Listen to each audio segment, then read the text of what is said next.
73 فرقے نہیں ہیں، 72 فرقے ہیں اور ایک جنتی ہے، اور وہ جو جنتی ہے وہ فرقہ نہیں ہے بلکہ وہ گروہ، کیونکہ ہم نبی الاسلام صحابہ اور اہل بیت کو فرقہ کیسے کہہ سکتے ہیں؟ فرق عربی زبان میں کہتے ہیں ٹوٹ کے الگ ہونے والے کو۔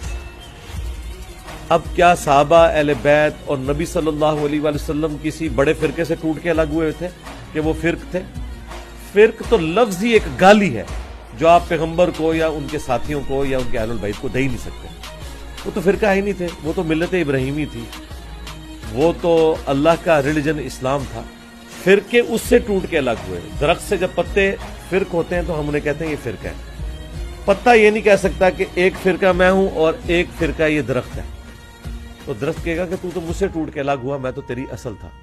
تو اصل تھی دین ابراہیمی اسلام، اس سے ٹوٹ کر فرقے الگ ہوئے، وہ فرقے جہنم کی طرف جانے والے۔